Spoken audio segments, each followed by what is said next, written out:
All right, guys, I am so excited about today. I'm excited about every class, right? I say that every class, but I'm really excited because the guest speaker today is someone who I've recently met. I've probably known him a little over a year, but we've just clicked. He is an incredible leader, an incredible mentor, and I think you guys are going to be really treated today.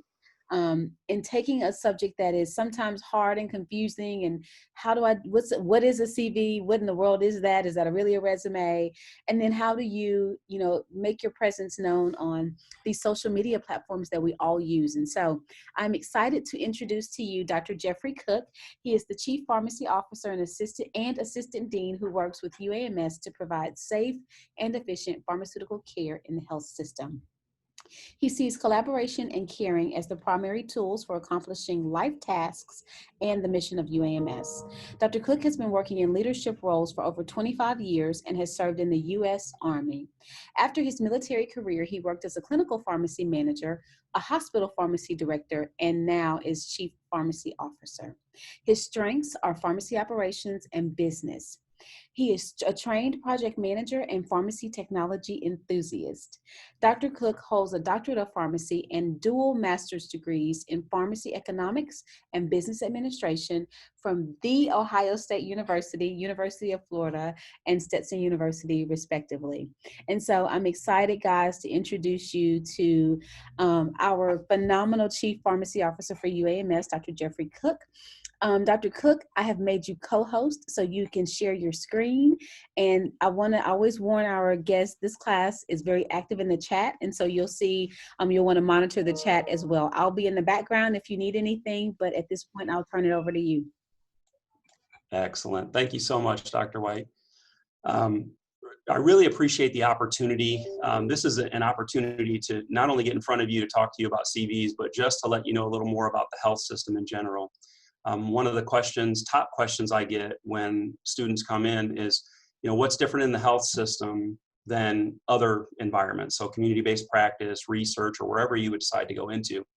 And it's very hard to explain to someone who has no experience in the health system. So when folks come through and they've only seen that community-based practice or only seen the academic environment, they have so many questions. So if they're questioning even what it is, I'm thinking to myself, applying to a job in one of those areas has to be even more scary. So I really do appreciate the opportunity, and hopefully we can answer many questions. So if there's anything, I'll try my best to keep up with the chat. And I'll ask Dr. White if you're also looking at the chat, if you can chime in as well. I know when I share my screen, sometimes I'm not seeing everything in full. So if I left my presentation outside of presentation mode, I can pay a little more attention both ways. So I'll monitor as well. Gotcha. Gotcha. All right. So with that, it looks like I'm sharing just that section. Is that what everyone's seeing, just the section here? Yes. And this helps me because I can still see a little bit of the chat area too. So with that, so I titled this "Get a Job," and trying to be funny a little bit because that's something that everyone in this room is going to end up doing soon. I didn't want to make this painful, but I can tell you from the outset, one of the things I struggled with as a student was how to get it right, how to get a CV right, how to get a resume right. And I went to probably half a dozen people, and they all had a different opinion. And when you walk away, you ask one professor something, and they give you an answer, and you think you have it, and you think you can rely on it. And then you go to another professor, and they give you a different answer, and you think, well, wait a minute, which one of you is right? And then you start second guessing yourself. Well, the answer is probably more than one person. It's perspective, just like with a lot of things. So if you have the perspective of someone that's actually doing the hiring, that's the valuable tool. You want someone that's going to hire a resident, hire a pharmacist in many different areas to be the person that's giving you the advice if that's where you're going. So if you're going to go into a pharmacy career, ask the people that are reviewing these for real purposes. They want to employ you. So it's not that your professors can't do a great job, but this is what I found in personal experience. They will guide you, and they'll tell you the things that get put in there, and they'll help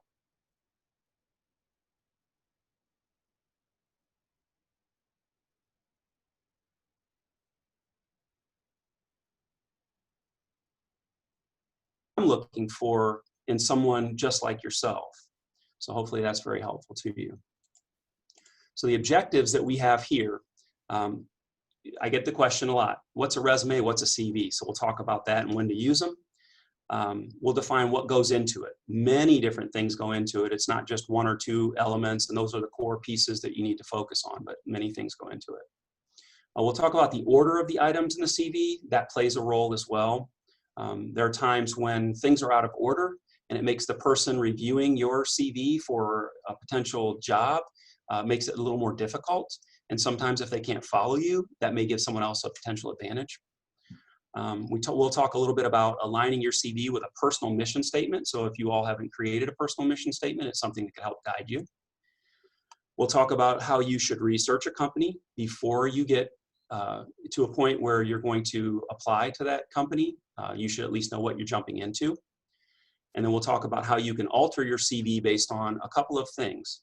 Only slightly, I'm not saying turn it into someone else's, but alter it, meaning you're going to take a look at it and you're going to say, for this company, because they enhance their needs or their values in this area, I need to make sure that those are prominent on my CV. And the location of the job application is important as well. And then finally, we'll talk a little bit about, just a little, I didn't get into this real deep, but just enough to give you some guidance on use of social media, specifically LinkedIn, as a way to let people know who you are. And it surprises some people that your profile that gets created, whether it's Facebook or any other social media site, is highly searchable. So once someone has your name, and literally I'm looking down a list of names here, I could type that name into a Google search and I can find you on Facebook if you have a public profile. I can find you anywhere. And if you think your employers don't do that, you're probably wrong. So if they can find you, you definitely want to make sure that your use of social media is for good purposes and that it represents you professionally. Now, I'll say personally, one of the things that I try to do is use a professional website like LinkedIn primarily. I won't typically try to dig up dirt and try to look at different things on different social media sites, but LinkedIn is a professional website. So there's an expectation that people are going to post professional things on there. So be your best in that arena. So with that, we'll go into the difference between a resume and a CV. So a resume is very short, and this is something that is typically done in non-scientific and academic jobs. It's something like if you wanted a job at a fast food restaurant, if you wanted a job in a customer service industry, or maybe a phone company, something like that, it would be important for you to have something brief. These are high turnover entry-level jobs. So you want to sell yourself right away, get all of the main points on one page. This is not the place where we will focus today, and then you'll find out why. So a CV, in contrast, it's long. It can be 20 plus pages, and literally we were going through CVs and applicants for a position at the college, and I was involved in that process. And one of the applicants had a 25-page CV, and I thought, wow, this is long. And what it told me was this individual had a lot of research and they had a lot of experience. Well, it takes up paper when you have to explain that. So it is supposed to be long. I would not expect anyone listening to this session to have a 25-page CV fresh out of school. So please do keep in mind that 25 pages is something for someone that is mature in their career. Maybe they're a non-traditional student and they had another career prior. But typically what you would see for a student coming out, going into the market or going into residency, somewhere in the 4 to 10 page range is normal. And that depends on what you've done. So obviously more if you've done more research or you're involved in more organizations. So then the final point there, it's used to apply for academic and scientific jobs. Very important to know. And then because academia and scientific jobs are something that you're into right now, you're actually in academia, like you are part of that, you're learning. You may be asked to help your peers, you may be asked to teach someday if you worked at an academic medical center, but the bottom line is, you see this person's wearing a white lab coat, that's you. Like you now are a scientist, so you can't use a resume for a pharmacy job, you need to use a CV. People want to know the real you, the depth of you. So that's going to require getting something that's a little bit longer. Dr. Cook, Yes. there was a little bit of a question or curiosity in the chat. People were wondering, is it okay or better to have like no social media presence? Or would you at least want a LinkedIn? Yeah, so I just pulled up the chat just so I can see it too. I've got the box highlighted. So you do want social media presence. Being no one and not having a voice is not a good thing. Having some social media presence at the minimum on a professional website shows activity. It shows involvement.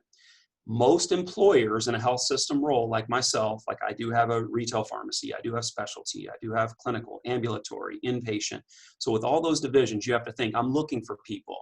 There's so much to do in an academic environment. It's tough to hire someone that just wants to come in, punch the clock, go home when they're done, and not really be involved, not care about their neighbor, not care about process improvement, not care about making things better. So your social media presence shows that you're involved. And that's at least a start. And when we talk a little bit later, I'll show you a profile from someone and how they utilize their profile for good. So yes, some social media presence is better than none. Did that answer the question? Yes, absolutely. Awesome. And then someone here said, I'm lucky to even have 2 pages put together right now. And that's okay. And hopefully after this and after Dr. White's class, you'll get enough and you'll get feedback. And with the sessions that you can develop something. And I'll be part of the review process, and so will some of the others. So we've seen some CVs from time to time, so we'll provide the advice you need. It'll be more than 2 pages. So this slide has a lot on it. And I'll try to summarize, but some of this is very critical. So the question comes up, what do you include on your CV for your first real job? And that's where you all are, your first real job. Like, okay, now I'm a pharmacist, or I'm a pharmacist going into residency, or I'm a recent grad going into residency. What does that look like? What's that real job CV look like? And these pieces are not necessarily in order yet. We'll talk about that a little bit later, but your contact information, critical. You would be surprised. There are people that do think that just putting their name on a CV is enough, but if they can't contact you, that employer can't contact you, you have just lost your opportunity. So definitely put this information. And when you use email, make sure it's an email that you check. So don't give your school's email if you're going to be away for the next 2 or 3 months, or if you're no longer associated with that school and that email is going to close down. Giving a LinkedIn profile, literally when you go into LinkedIn, you can copy the link for your profile and you can paste it into the CV, and that's a clickable link for an employer if you're going to send it to them electronically. If not, they can manually type it in or they can look you up. But all of that is pertinent information: your address, phone number, email address. Academic history, that's your education. So we want to know that you've graduated high school, you've graduated college, you have your advanced degree if you're a pharmacist, or en route to doing that. Those are all important, and upfront is the important piece with that. The chronological order needs to be most recent at the top. That is the standard. Some people do it the opposite way, and it kind of makes people a little bit leery about the order, and they're trying to read through it, so it makes it a little more difficult. So follow the standard practice, and it makes it a little easier. You will stand out in other ways, not in that way. Professional experience. The one thing that I want to make sure that you don't limit yourself on, and this is a common mistake that a lot of new folks would make in the pharmacy career, or in the pharmacy profession, if you had a career somewhere else, if you were a non-traditional student, or even if you're a traditional student and you worked in a customer service industry, fast food, call centers, fashion, whatever, don't fail to mention that you had that as work experience. Don't discount that if it can relate to some practice in pharmacy. So, good example, if you're a manager at a fast food restaurant, pretty much I can tell you that professional experience is going to be customer focused. Someone will have thrown food at you, used profanity towards you, tried to get you to do different things to make their order right. And it shows me that you've gone through something tough if I'm reviewing it. So don't discount those professional experiences. Make sure that they get put on there as well. Licenses and certifications, this is one that is critical. Once you are a licensed pharmacist, that's something that's going to have to be verified before you are employed. So that's your Board of Pharmacy license. But then you have other certifications as well. So you can get a certification for different clinical areas or different professional areas. Finance is something that different people get certifications in, quality, safety, those types of things. Making sure that someone can verify that that type of licensure or certification is valid is important, and that's why you include the name, the date you earned it, and the institution that awarded it to you, and that way that experiences can be looked upon. And then when you look at professional associations, this is more around the same thing of, do you need the social media presence or not? Well, yes, we need involvement. And so showing that you are in an active organization and that you're an advocate and that you care about the profession as a whole, that's something that in the oath of a pharmacist, you're saying that you're going to continue on and continue the profession and to better the profession. And being something other than just a member is important. So if you can hold a position, that's looked upon more favorably. If you can't, some organizations are small and there are only a few positions, and that's understandable. But active participation in different events, for an example, may be something that you get questioned on during an interview if you get that interview. Awards and honors. So for these, similar, I'm not so sure that I've ever looked into an award or honor to a point where I said, I don't trust that this individual received this. But the other thing I do is make sure that if they list this, I use it as an opportunity to maybe start a conversation and find out, is that person that is stating that they have the award, do they understand what they got the award for? Was it an individual award? Was it a team award? And have them explain a little bit to me about that. Good conversation during an interview.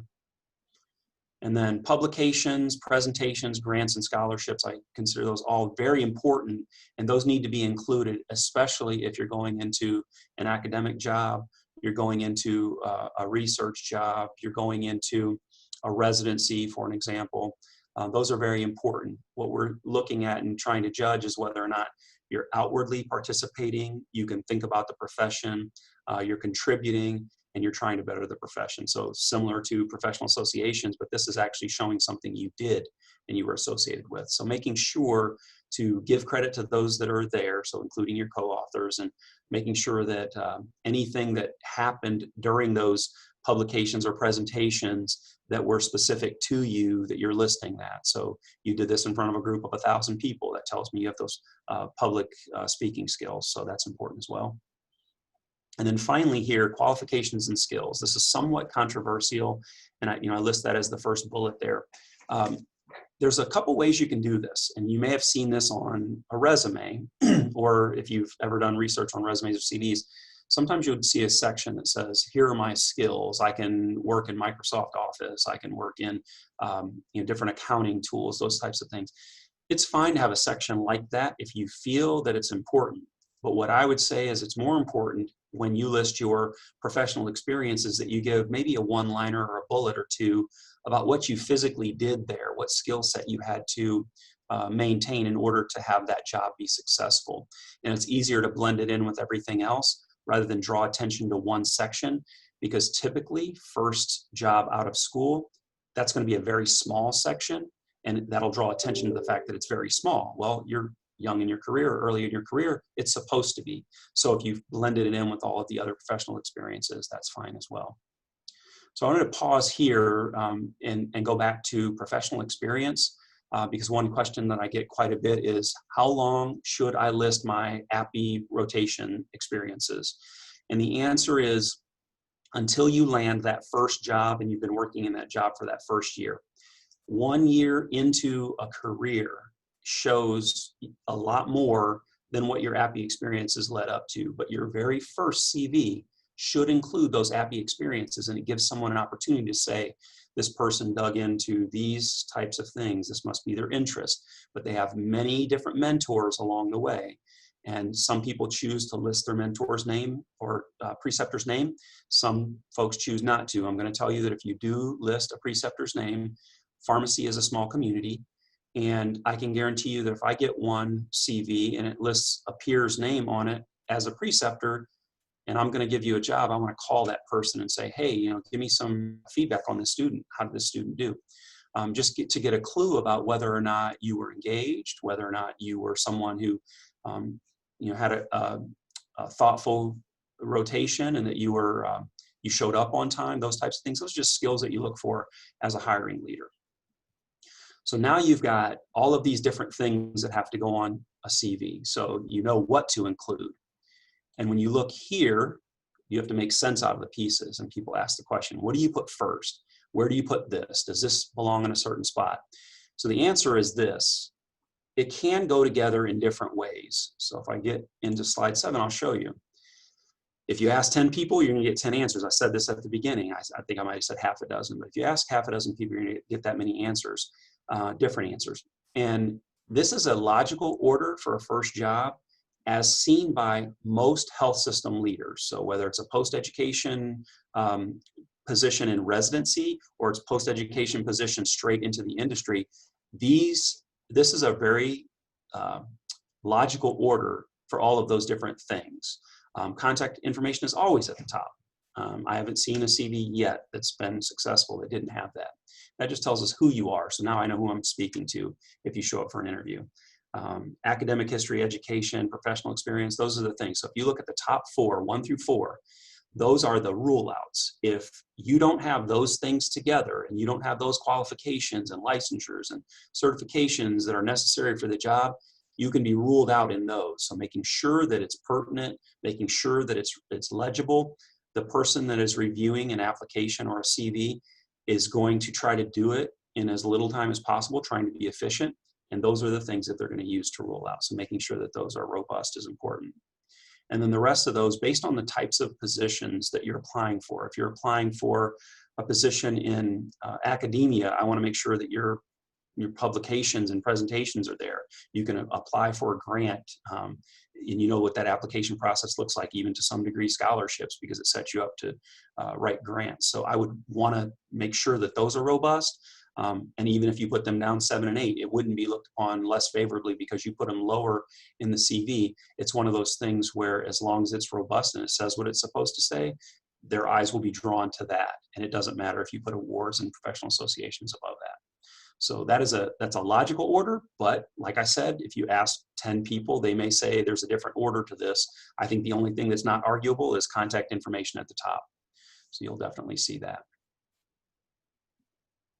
And I'm not seeing anything in the chat, so I just want to make sure that you all know I am observing, just to make sure that I'm there. Dr. Cook, Yes. I actually did have a question. I know that throughout pharmacy school, we're going to be doing like more research and presentations and things like that. But is there ever a place to include anything that you did in undergrad as far as research or awards that you received or presentations that you did? Absolutely. And if you use a reverse chronological order, that's probably the best way to do it. And then definitely include those. And so you bring up a great point, and it goes along with the other point that I mentioned. You may have a job in a customer service industry, and if you're aware of this, you probably are by this point in your pharmacy career. You don't become a pharmacist and not interact with people on some level. So there's customer service associated with that.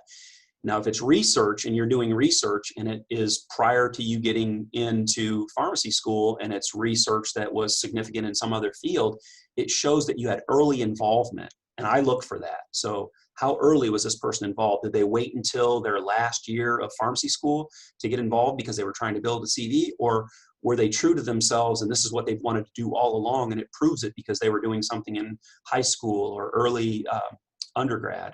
So yes, absolutely include it. And if you use the reverse chronological, it would show them that these were the things you did early on. A question also about the work experience. I know a lot of us work as technicians. Would that be something that would be included as like working as a tech? 100%. And this is something that is actually beneficial whether you're applying for a residency, whether you're applying for a highly clinical position, a community-based position. It shows that you have the perspective of the person that you will be overseeing. And that is so vital. And I can tell you, and this is personal opinion, I'll put it out there. Personal opinion is that if someone works as a technician, they are a better pharmacist in several different areas that have to deal with technicians because they understand what it was like to be on the other side of the fence. So definitely, I look for that. That is a plus. Definitely include it, especially health system. It's going to be very important. All right. So, with this slide, I said, okay, you have your CV. You know what goes into it. And, what do you do with it next? Now you've got a document. So this is the part that blends into creating a personal mission statement. So you have to know yourself, and that's critical. So what do you stand for? That's important. Knowing your potential employer. If it's UAMS, we have a mission, vision, values statements that are out, that are posted on our website. Do your values align with the values of your potential employer? You need to figure that out for yourself. So you make sure your CV includes all the things that matter to that employer. And so I asked the question, what's missing? So what's missing, you have the CV, but you don't have your personal mission statement. And this is something that you can work on today. You could already have one. So, I asked that question, do you already have a personal mission statement? And if you do, has it been updated? Does it tell someone else what you stand for? That's what goes into a mission statement. And does it align with your potential employer's mission? So there are plenty of resources to help you make a personal mission statement, online and in print. So you could literally Google creating a personal mission statement, and you'll get a flair for what items go into it. And once again, you might get 10 opinions from 10 people. But in general, what you're doing is saying what drives you and what makes you you. How can I rely on what other people think if I don't know what I think? So if what's going to make me happy, what's going to make me stay true to who I am, if those things are being challenged by the organization that I want to work for, it might not be a good fit. And hiring is expensive. So I would tell you, if a job is not something that you really want to get into because of the company's viewpoints on something, if they're totally for profit and they, maybe they're not so much about patient care, or you're a patient care advocate at this point in the pharmacy profession. So maybe that's not the right job for you. So you figure out what makes you you, and you put it into a personal mission statement, and you let that guide your career or your career choices. And I can tell you that with some preceptors, and I know at least if you come through my rotation, what you're going to see is that you create that personal mission statement. If you go through a residency, you will create a personal mission statement. Those are things that are kind of fundamental. So kind of expect that. So researching the employer. Once you have your personal mission statement, now you're going to look at that employer. So they have a website, most likely. They have social media sites, most likely. So you read their mission, vision, values section. Are those values something that can align with you? And if you personally conflict with one of their values, ask yourself. It doesn't mean that that's a complete rule out. Maybe it's just one value. And so you would ask yourself, is that something that you can at least discuss during the interview process if you get an interview? Employers that want to know, they want to know what they're getting into. So when I said before that this is an expensive venture, this is right. I mean, hiring is costly. If I hired someone and I spent an entire year training them and I paid them while I was doing this, and then they walk away and I never really got a chance to utilize that person, that wouldn't be good. If I, as a hiring leader, can make sure that I'm getting the right person and you don't end up wasting your time going someplace where now you have to put on a resume or CV that you worked somewhere and you didn't really like that place and your employer didn't get along with you. It's tough because you carry that baggage with you to the next career. So it's costly on both sides, the hiring person and the person that's looking for a position. I have a question. Yes. So as far as researching the employer, should we take their mission statement at face value, or should we look for more than one source that tells us what they actually believe in?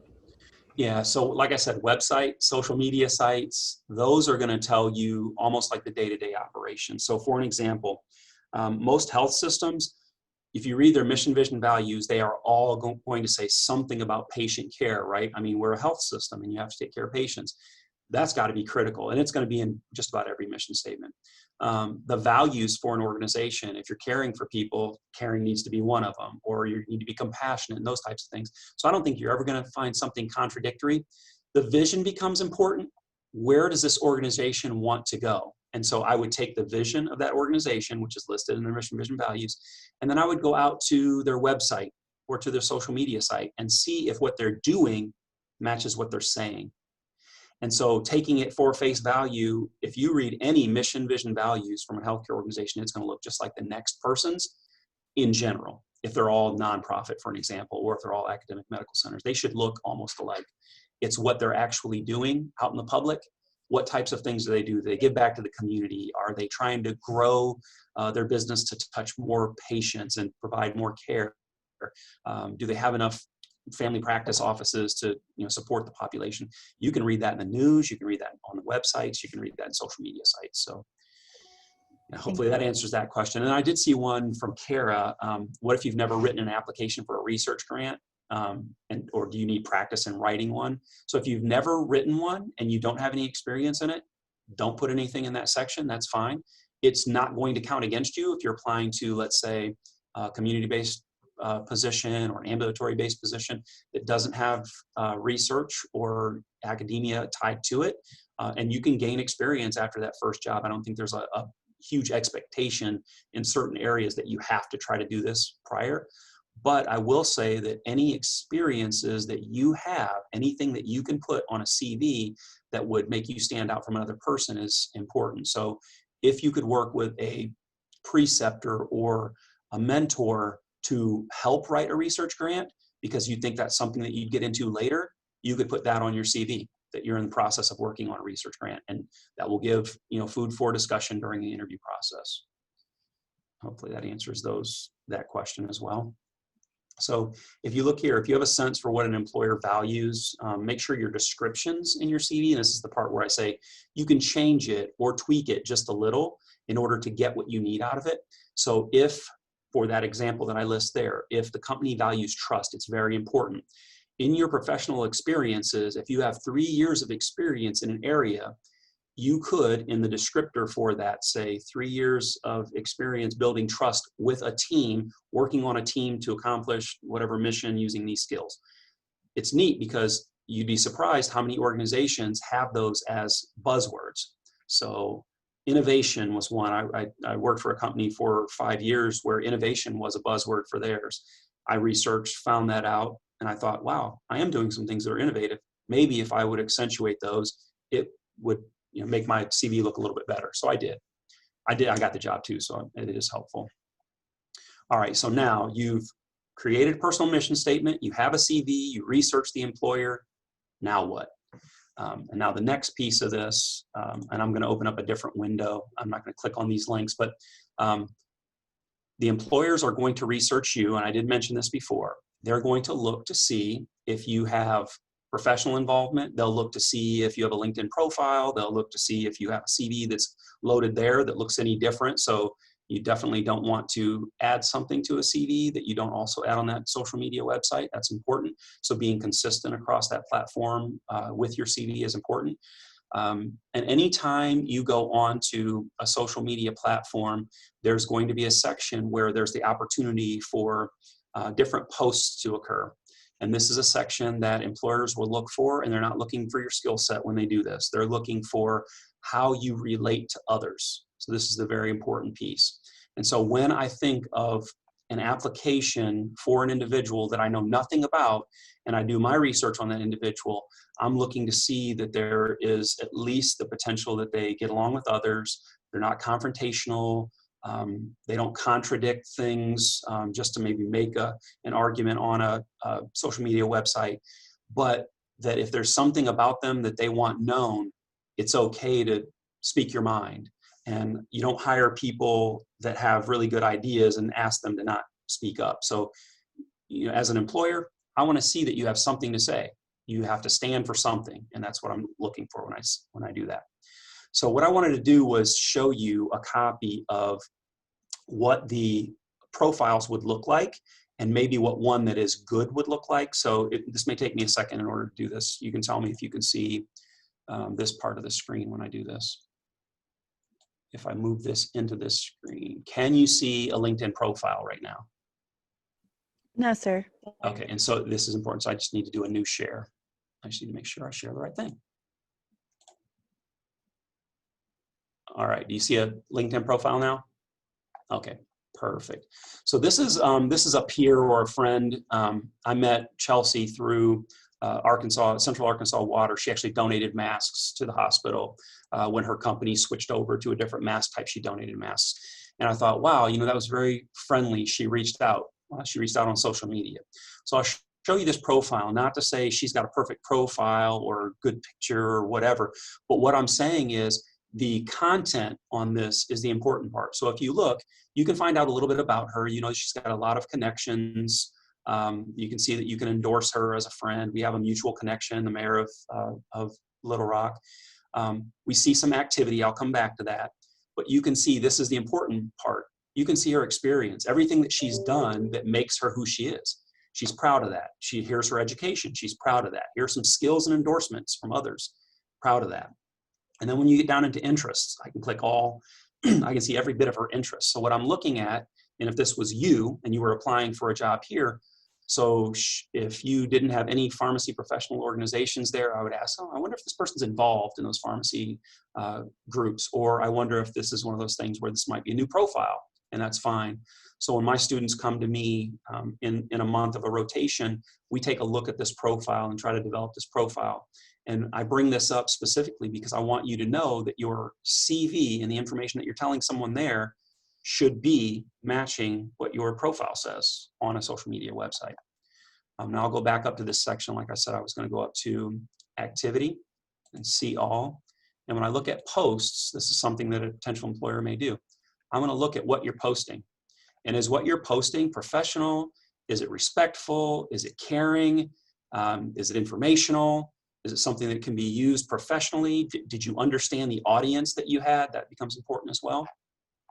So that's an example of one profile, and it's just one. And I did get Chelsea's permission to use this, and she's definitely a great peer and friend of the community. She does a lot in the community, so I did appreciate that. So the other thing I wanted to share, can you see Keep It Clean social media screenings? Okay, and so this was the other link that I had on that slide. So this is telling you, and this is a good read, and that's why I left it on the slides. This is telling you to be careful with what you put on social media. You've probably heard this before.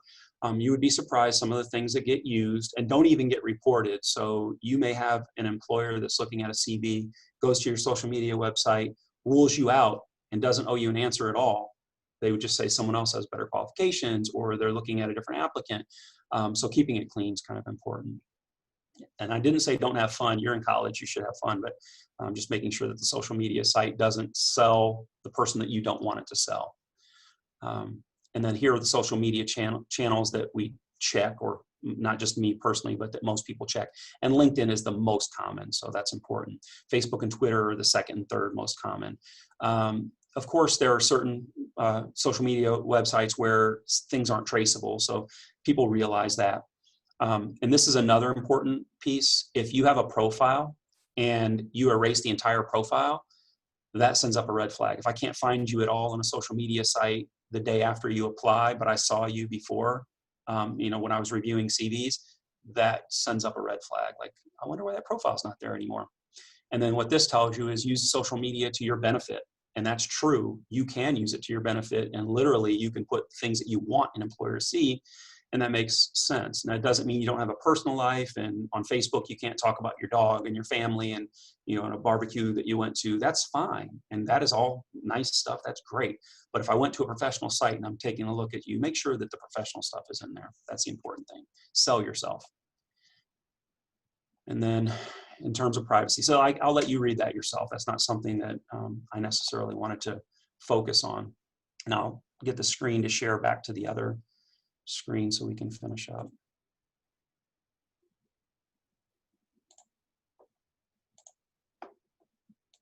All right. So just knowing that the employer will research you, that's a very important tool. So getting down into the final slide. So are you ready for this? Like what questions would you have around creating a CV that's useful, that's meaningful, for creating a social media profile that's useful in gaining you that residency spot or that first job. Those are the questions that we're going to try to answer. But one thing that I wanted to do prior to getting into questions is talk to you about the fact that references are important. And so often you will see this as a hiring leader, references available upon request. And that is somewhat of a cop-out, because if you say that, you have to be ready to pull the trigger on it. So what I would say is, it's okay not to list all of your references, but if you don't want to put a reference, at least at a minimum, contact someone in each one of these areas. Make sure you have a person that knows you personally, that maybe grew up with you or went to school with you. Make sure that you have a peer, whether it's a fellow student or a coworker, that's important. And then an employer or leader of yours. And the reason why is because those are 3 different relationship types. And an employer wants to see, how are you outside of work? Do you maintain relationships? Do you burn bridges? How are you with your peers? Are you good at working in a team? And then how good are you at taking change and taking direction from a leader? So those are those 3. Now, if you contact these people and you start a conversation with them and you tell them that you may be looking to use them as a reference, when you're asked to provide those references, it's a 5-second text or email and you have what you need. I can tell you that there have been plenty of people that have missed an opportunity to become employed because they didn't know who those references were going to be until they got posed that question. And then they had to contact an individual, and then it might have taken a week or 2 or 3. Well, employers don't typically wait that long. They would move on to the next applicant. And so, to be completely honest, the pharmacist market right now is a little healthier than it has been in the past, which means there are a lot of you looking for work. And so if 10 people apply to a job and I can't get your references, but the next person, you fared about the same as far as a CV and the interview process, and I want to get some references and get this ball rolling so I can get a position filled, I'm going to skip over yours and go to the next one. It's just a logical way of thinking. So don't wait for them to call you and ask. Do it, and even today wouldn't be a bad thing. So with that, I say good luck and be positive when you create your CV and your mission statement and all that. And so with that, I wanted to open the floor for questions, anything that you have that maybe pertains to this. Dr. Cook? Yes. So on the references, so first of all, you would probably say that it's just better for us to list our references outright, and that way we've already contacted them and let them know. Yeah, and that's great, but the other piece to that too is making sure that the employer knows the relationship that you have for that individual. So I actually use those same 3 Ps. I say this person's a peer, this is a personal relationship, this is a professional relationship. So they know, and these are going to be HR partners that are calling. Typically it won't be the hiring manager, it's the HR business partner that will call, some person from talent acquisition, and they want to know what context they're reaching this individual in. So if you're willing to list them, please list them, but put in parentheses, personal, peer, or professional. And that will help guide that HR business partner. And that way you're being friendly to them and they'll be a lot nicer to you. So when they call that individual, they're going to say, for example, Jenny mentioned that you were a peer. So there it gives you an opportunity to say, oh, okay, yes, I did tell her I would be a reference for her. I was waiting for this call. And yes, she is a peer of mine. And then they can start the conversation, or the HR business partner can lead it. Who exactly, so the personal relationship section there, I've always thought that was kind of awkward. I don't think I've ever listed one, because I guess what I don't understand is, like, from an employer's point of view, like, you know, why would you want to call, like, their best friend or something like that? If it's lacking, there may be a question, but really it's to figure out if that person's developed relationships over time, and can that person maintain relationships. That's kind of the backstory for why you would look for a personal reference. But the other thing is this: if a person is willing to say, yes, I'm a friend of this person outside of their professional relationship, they're going to provide different advice to the HR business partner than someone that is strictly professional and was just your professor or your coworker or classmate. They may give information like, yes, I've known this person for 7 years and they've always been, very kind. And so it's really talking more to the softer skills. This person is kind and caring, and they do help anyone if someone needs help. those are things that maybe a peer wouldn't say, or maybe a professional leader wouldn't say, because they're more interested in, yes, they showed up to work on time, and yes, they helped me when, you know, my workload got really high. So it's just a different skill set. If you excluded personal and you put all peer and professional, that's totally fine. That's totally fine. But I'm telling you from an HR perspective what they're looking for. So they're looking for depth. They want to know you from start to finish. Is this the person that I need? Because all of the other stuff on your CV is going to tell me whether or not you have the skill set. That's written on a piece of paper. What's not written is, what's your history like up till now? Were you the type of person that couldn't get along with people, that always burned bridges, and that maybe showed up to work late? And that's what I would go to your references for. All right, thank you. You got it. And so there were some other things on the chat, but those are just whether or not the slides are available. They should be available. And I think Dr. White has those. So anything else? I don't have anything on the chat board. So just as a question, and anyone can answer this question, but are we thinking as a group, residency, getting straight into the market, a mix of different people? You can even answer in the chat board. So just to get a feel for where you are with things and what your thought process is now, and it may prompt something in something that I would share with you. So I came in thinking community 100%, but since I've been exposed to so many other things, I feel like I need to explore other opportunities, like, before I just commit to community. Really appreciate that. And knowing yourself is half the battle. So literally creating a personal mission statement, and this is kind of where I was going. I expected to have a mix, and I do see that. And I see some pharmacy ownership. These are some of the ones that are sticking out. I have no idea. And that's okay too. I mean, at your juncture in your career, I mean, you're still trying to figure some things out. That's fine. Some folks say possibly residency, and that's fine. As long as you have it solidified in time for the application deadlines, that's the important part. But the thing I wanted to make sure to accentuate is this. Notice the variety. If you're looking at the chat board, you're seeing a variety. It's not, everyone's not all on the same path. So do you think your CV is going to look exactly like theirs? And so with that, that's explaining to you that it's necessary to have some individuality in this thing. So if any one mentor or instructor or person in the community tells you you have to do a CV only one way, chances are that's probably not the right answer, because all of you are unique and all of you may have some unique goal in the end. And all of you came from an environment that was different than the next person. So if you didn't delineate yourself from your peers, it would be very difficult to pick the right person if you all looked exactly the same. That's a world of robots, and that's not what we're looking for in health system and community. That's not what we're looking for. So I do appreciate the approach like that. Like, well, if you don't know what you're doing, make it a little more broad. That's my advice to you. So if you're right now, you're one of those folks that are split or not too sure, make it broad. Make sure you encompass areas of different in different pieces. But if you do a residency, the one bit of advice I would give you is that something that is probably graded a little more heavy is any presentation that you do, any research that you're associated with, any professional organization alignment. So, you know, were you in SSHP if you're coming into a PGY1 health system residency? And then what role did you play? Were you involved at a national level? Did you attend any national meetings? Even some things like that. You can put meeting attendance, like not only are you involved as a member, but you also attend these meetings, and it shows that level of involvement. So bottom line, making sure that the CV fits you, because you're all unique, is what I was getting at. Thank you so much, Dr. Question. Oh, Oh, sorry. Go ahead.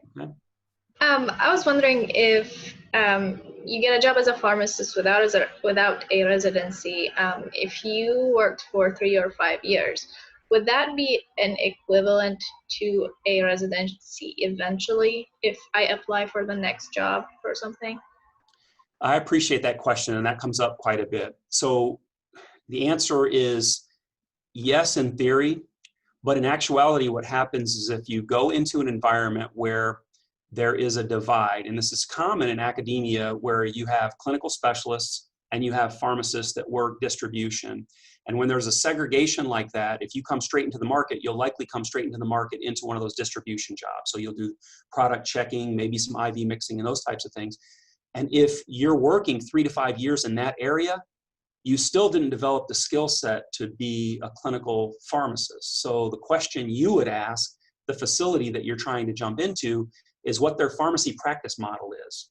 And that means, what do you do with your pharmacist once you have them? So I am in the process now of trying to convert UAMS into a generalist model. And that means I hire people, whether they're fresh out of school or they go through a residency, and I don't work them in just one specialty area.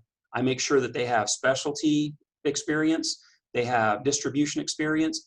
If you worked for 3 to 5 years under a generalist model, you're set up to go and do more specialized work, but you'll still have that distribution piece that you have to complete as well.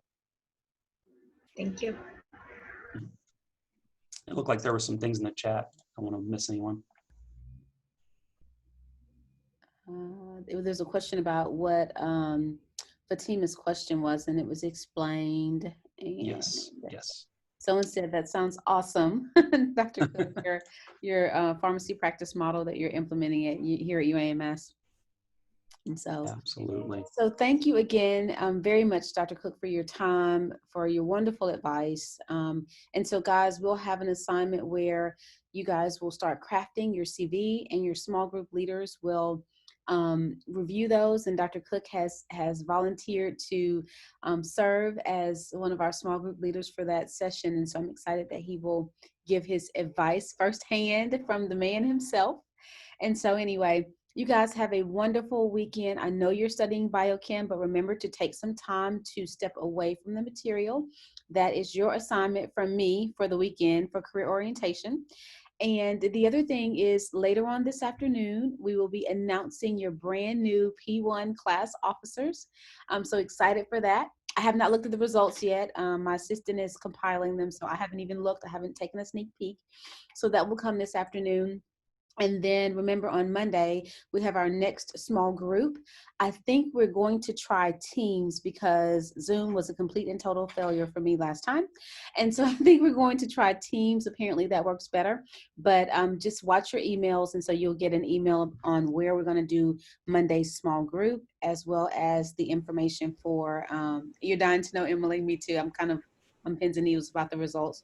How to turn in your CV, all those things will come in email about how to turn in your CV, where you'll do that, and all those things. And then you'll get information about Monday's small group as well. So I'm about to start trying to figure out Teams right now to see if we can make that work a little bit more seamlessly. They say that can happen, but I don't know. Hopefully they're telling me the truth. So have a great rest of the day. Enjoy the rest of your classes. Study hard, but also take some time away. Thank you again, Dr. Cook. Have a great weekend yourself, and you guys have a good one. Bye. Dr. White? Yes. I'm sorry. I found the PowerPoint on but I don't see where the recordings are. Is there a location of our recording? There should be a link to the recording in each week. The only one that hasn't been loaded yet is Dr. Stowe's recording. And of course, Dr. Cook's hasn't been loaded, but everybody else should be loaded. I'll go take a peek and make sure you can see it, but it should be a link to a YouTube video. And is it in the like with their specific group? It's in their session. So it's in that topic. Yes. They're all together. Thank you. You're welcome. Bye. Bye.